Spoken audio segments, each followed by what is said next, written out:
Also, I might lose my image as king if I don't show myself in the right company. Are you insinuating I'm not good enough for you? Well, I wasn't exactly referring to the... Wait, tell me, what do you think? You move here from Dumbsville? Yo, I hit the jeweler, got some goals. I sold a little weed, but I could never sell my soul. When I'm in LA, you find me out in Lil Toke. I'm a vocal with my ramen, I'ma need another bowl, let's go.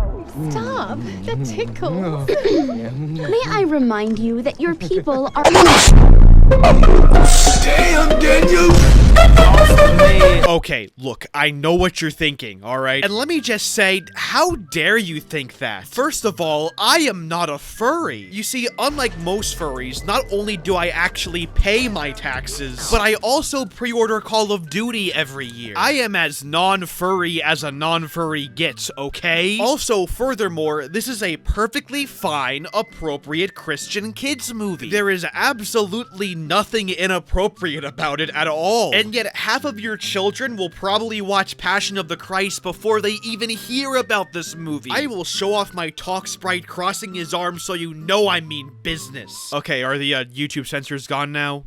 Okay, awesome.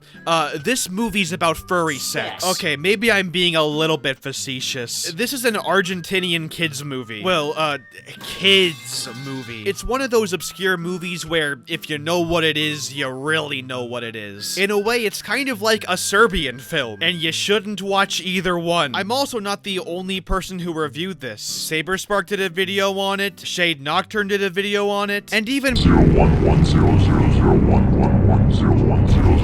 Also, in its original state, this movie is shockingly hard to find. I mean, yeah, you can buy the digital version on YouTube, but that version is heavily edited and cuts out a lot of the jokes that makes this movie infamous. So this movie is on the same level as Star Wars, The Warriors, Silent Hill 2, and fucking Neon Genesis Evangelion, as works that get subsequently butchered upon every re-release. Thankfully, I found the original film free on YouTube, but the issue is, this is a 360p video, re-rendered out to a 1080p video, which is why the video you're watching looks like it's in 8K quality. Here's hoping for an Arca Criterion release. But until then, we're stuck with this. So get out your MPLA memes and try not to reach to the screen because here we go!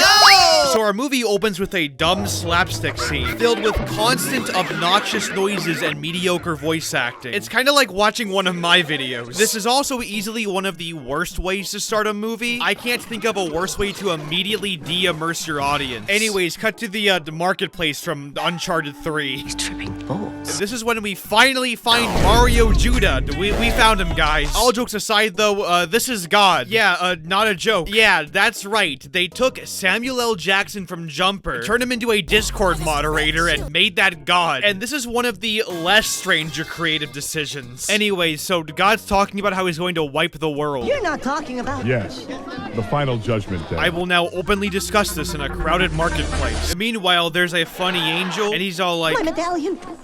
Who stole my medallion? This is not how you make a first impression. I don't know how this movie does it, but we're only like 2 minutes in, and I already hate everything about this movie. Great balls of fire and terrifying... Shut up! Then you will cringe! Oh, don't worry, it's already happening, bro. Noah then walks by and is all like... I wonder what God would say. But God's right there, and it's very convenient. Whoa! Now, of course, if an atheist wrote this, Noah would go, I wonder what science would think.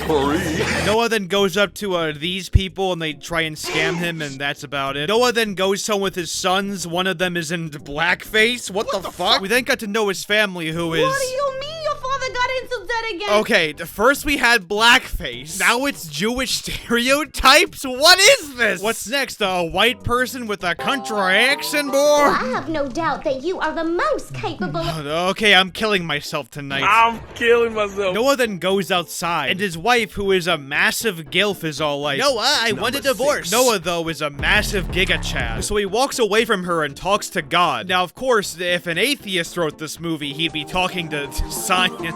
Are you who I think you are? Who do you think I am? Who do you think you are? I think you think that I think that it's me. God. You know, this happened to my buddy Eric. So God's all like, Noah, build an ark. And Noah's all like, okay. And God's all like, Noah, Fuck you. It's impossible. nothing is impossible for those who have faith. nice PS1 voice acting. So now Noah's all set. He writes on paper, he chops down the Minecraft trees, and most importantly, he sends his doves to recruit the animals, 2 by 2 or 2 by 1, I don't remember. But the birds, now with a newfound freedom, decide to procrastinate and go to the... Oh no. Cut to God, who is currently working on writing the Bible, but he's jealous of the other religious works. Back in my hometown, we call this heresy. It's Buddha's book. It has wonderful pictures. Once again, I love the commitment to Metal Gear Solid 1 era voice acting. You're pretty good. This one is in Chinese. We really need something to catch people's interest. Contact Kanye West. Anyways, cut to... No! Yeah, there's a bird strip club scene and a Bible movie. This is so out of left field, it hurts. What the fuck? So anyways, these birds are all like, oh, the flood? That's fake. So this bird's all like, well, fuck you, I'll deliver the letters anyways. So then he does, but then he dies. So then the letter is given to a gay stereotype monkey. It's more like junk mail. Right. We'll get rid of those. What the fuck are this film's creative decisions? What? The bird is then discovered by... Fuck my life. He's discovered by someone's persona, who I have one question for. How does this woman take a shit? Cut back to the monkey who is massaging a YouTube commentary channel. He discovers the letter, and meanwhile, so does this old king guy. To learn to love each other and multiply? Yeah! So this guy who is the king's son comes out, and he's all like, I want on that boat. And at first his dad's like, are you sure? But then his dad is like, well, we do need a plot for the movie. Also, the persona girl has a crush on him, and you can tell because she goes, I have 6 kids in my basement. They all dead. And the king's all like, he needs a mate now. So the queen's all like, Tyrell, It would be my honor. prepare an audition with all of Zero's girlfriends. so the prince is now packing up, and that's about it. Cut to a giant meeting where the king makes an announcement. Among Us. And he talks about the Ark, you know the plot already. But then... Well, I'm against it. And it turns out Spyro the Dragon is here. So all these fictional fantasy characters, who are now real, I guess, are against Noah because I guess that's the cliche. Stop living in a fantasy world! We then walk by this other guy who clearly is not evil whatsoever. Maybe a new beginning can also mean a new king. This is subtlety. The prince is then all like, I want my women. And the king's all like, you're being a bitch. And the prince is all like, all my choices are rejected. Newbie. Big boobs. I'm taking Bruma. And that's that. And that's the whole scene, I guess. Cut to the animals boarding the Ark, where the audience is... Stop. That tickles. Right. What are you doing? You forget yourself. I can't believe you. What's wrong with you? I highly disapprove. So anyways, the first one is all like, you're a bad leader or something. And we get some very good voice acting. Didn't they say couples only? Couples only. Precisely. They said couples. Couples. Not a third wheel, you know. Third wheel. The Rule 34 furry then calls this Rule 34 furry a, To a wholly unimpeachable woman. I didn't know what I was doing. Besides, my private... Jack, what the hell are you doing? You are sick, you know? You know, somebody animated this, and they probably enjoyed it too. We are lagging behind. My game lagged out. Anyway, so Noah finishes the Ark, and that's about it. And we get 3D CGI in a 2D animated movie. My favorite. It totally doesn't juxtapose with the art style or anything. So now all the animals are boarding the ship. It's the circle of life. I don't know the rest of the words. It's been like 10 years since I watched the fucking Lion King movie. But there's a big old conflict or something. So the Rule 34 furry girl asks the king what to do. I'm sorry to distract you from important matters. So after a very funny slapstick scene, the bad guy begins to speak up. We have the opportunity to forge a new world. Let's do it based on respect and tolerance. I love the way he talks. He's so good at it. Well, I don't write my own speeches. So Noah starts talking to the animals. As a representative... But the rule. We aren't allowed to speak to the humans. Oh, my favorite, contrivances. So the flood begins, and all the animals trample Noah to get into the ark. And then the Fursonas bully each other or something. Now that you're going to die from drowning, I would love to tell you a few things. First of all, I always hated your efficiency and intelligence. This dialogue sucks. Who wrote this? And in case you don't know what a mirror is, you are fat. You must be from Reddit. But the persona boards anyways, and the other Rule 34 persona continues to bully her. And you're not only fat, you're a busybody. Your mom is so fat that her belly button gets home 50 minutes before she does. Get wrecked, noob. But then a skunk pees on a sheep, and then a slapstick scene happens, and the one furry fucking dies. Yeah, I'm not joking. They kill her off. What kind of movie is this? So the furry girl gets on the ship, I guess. And the two scammers from earlier are all like, we need to get on that ark. Yeah, remember these characters? I mentioned them for 1 second. Here they are. So they swim to the ark, which is now set for sail. And they get in the ark, and that's about it. And the fairy tale characters are all like, well, I guess I was wrong. The furry girl then tries to calm the animals down. But then the prince is all like, hey, they have in here. And the animals are like, so things get a little bit hectic. And there's a sex joke. And so the furry girl talks to the prince guy. I don't know their names. I don't really give a fuck. I just want to grill. You know, I'm going through a very painful loss, and I don't have Uno, so go fuck off. Everyone has Uno, dipshit. It came free with your fucking Xbox. I didn't get it. I have the oldest Xbox You known have to man. Uno, you fucking dick. I don't have it, you fucking. Long story short, you're a bad king. The shampoo. We get an ass shot. I want to kill myself, and that's the whole scene. As you can tell, the story is totally not by the numbers or cliche. You know, this movie is infamous for its sexual humor, but one thing I didn't expect is the sexual humor being the only thing this film has going for it. Finally, Hazbin Hotel has a worthy adversary. I always dreamed of becoming a soldier. Psycho Mantis. The prince then leaves to go to the bar. Yes, there's a bar in this movie. And then we get... The Dive is very proud to present our superstar performer, Panty. Okay, first of all, this character's name is Panty. And secondly, she's singing I Will Survive. And thirdly, she looks like this. I would be asking more questions, but I think we're already too deep in hell at this point. Our superstar performer, Playboy Cardi. Take my shirt off and now the whole stop breathing. Take my shirt off and now the whole stop breathing. So anyways, during the concert, the prince simps for her, which will of course lead to a love triangle. And that's about it. Shut up! The villains then plan a hostile takeover. The main villain guy wants to take over Zero's spot as king and turn all non-predators into food for the predators, who are these guys. They give them kind of like Foxhound from Metal Gear Solid. This is the 15 millionth Metal Gear Solid joke I made in this video. So anyways, the plan is to seduce the prince with the furry bait. Hi, handsome. So the other furry girl wakes up and goes, oh my goodness, the sign language 2 is out. Also, these two guys invade the boat and that's about it. Also, the other furry girl comes into the bar and is like, it's a fucking card game. They don't even charge me. Also, apparently the bar was opened by the prince. You signed an authorization so they can open a bar? How he did this without Noah's consent is beyond me. You think Noah might have caught on by now. Anyway, so the furry girl's all like, you fucking moron. The world is fucking ending. And you see, the prince didn't know this because earlier in the movie, his letter was torn in half. This is extreme lore. As far as showing concern about those I love, that's all I've done. That's all I've ever done.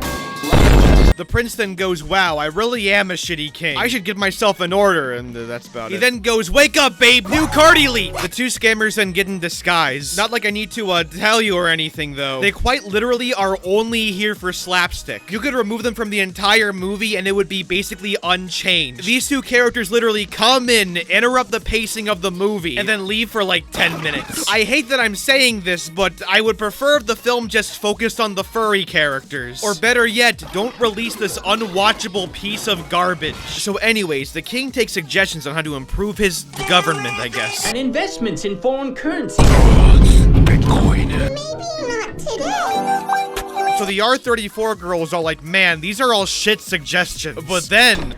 Zero. So the other R34 girl is like, let's fuck. Okay. So he leaves to fuck that bitch, and they hang out, I guess, or something, I don't know. If only we could spend a little more time together. Especially at night. Sex. When I'm overcome by such a deep melancholy. What is this dialogue? Who wrote this garbage? Anyway, so the orange furry kicks out the king for sleeping with the women. I mean, yeah, the purple panty girl is evil, but the orange girl doesn't know this. She just kicks him out because she's kinda jealous, and she has no real power over him. He's just letting her have power over him. This is all just so contrived, it hurts. Anyway, so there's more slapstick, and it's not important, who cares? And the prince is now sad because the orange furry girl left him. No. Alright, what's next? There's another slapstick scene, and there's a poop joke, funny. There's more shit that distracts from the main plot, but who fucking cares? They also knock Noah out, but that's clearly not what you're here for. So the prince goes to Panty's room. Hi, handsome. For real though, you piss loud as fuck. I think that's pretty cool. Anyways, cut to God. Be careful. It must be suitable for all ages. Oh, fuck off! So anyways, Panty blames the prince for a murder. A plot twist you totally couldn't see a mile away. He ate it! Why are you rubbing it on your... Why? It must be suitable for all ages. So yeah, he's framed and everyone's all like, oh, how could he? So now he's locked up. And the bad guy's all like, what matters now is that I am king. So you set me up. And the jail keeps all like, he's saying he's innocent. Maybe we should listen to him. Even though he just overheard the entire conversation where they just said he was using him. No!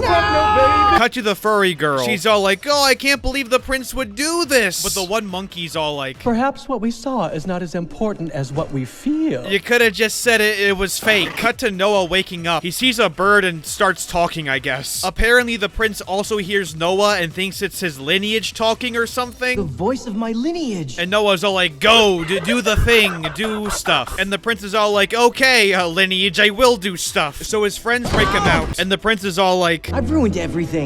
I wasn't able to see that you've always loved me. Did a Sonic fanfic writer write this? Actually, that explained a lot. So then the bad guys break in. But thankfully, the heroes come to the... Look, I would ask more questions, but I want to get this video done, okay? So anyways, here's a final battle, and it's highly epic. And then the Metal Gear Solid 4 final boss. Are you so cruel as to kick him when he's down? Yes. But then the Ark lands, leading to the bad guys getting stuck in the wall. The animals then start panicking, but the prince gives a beautiful speech. Alone, even the strongest cannot survive. Security system takes control of Squidward's house and begins attacking. So God then opens the heavens and there's opera music? Whoa, all my Metal Gear jokes now make sense. I totally intended this to happen. The orange furry then kisses him, and the main guy's all like, we have work to do! We have a city to burn. So the animals help build the Ark back together, and then the orange furry's all like, the animals are waiting to follow their leader. So the prince throws his torch and it's epic or something, and with the power of really shitty CGI, free the boat. And the two scammers are also trapped on the Arctic because they think it's the new world when it really isn't, and that's about it. And now there's a massive party on the Ark, complete with dancing, the prince in love with the orange girl, and the villains in captivity. Wait a minute, where's Panty? You know what, come to think of it, she wasn't in the final fight anywhere. She just kind of disappeared. Where'd she go? They could have at least patched in this massive plot hole by, oh my goodness! No way. No way. What? They locked her up in a cage and enslaved her. This is somehow the darkest moment in the whole movie. I don't like what this is implying. I guess that a better world should be enough. The live stream is starting right now. God then talks to the angel and then the movie ends, I guess. And yeah, that's the fucking movie. Angel, you left the rainbow on. I'm so sorry, Lord.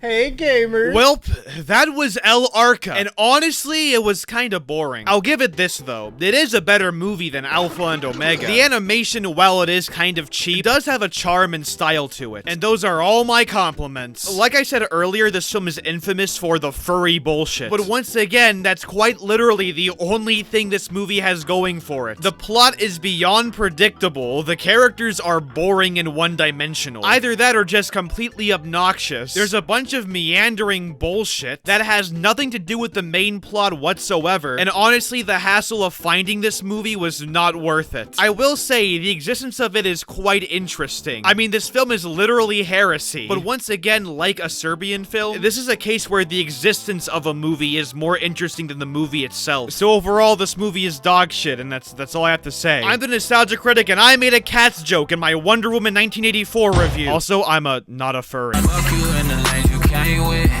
Me and you ain't on the same shit. You ain't in my lane, bitch, nah. Throw that shit in fifth, rollie on my wrist.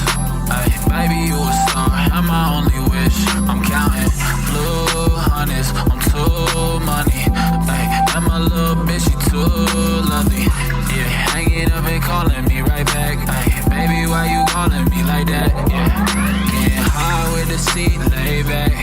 Baby, gon' relax, yeah. Hey, they don't know the half, yeah. No matter what happened, I got your back. Baby, that's the facts, yeah. That's the facts, yeah. Hey gamers, how's it all going? Ladies and gentlemen,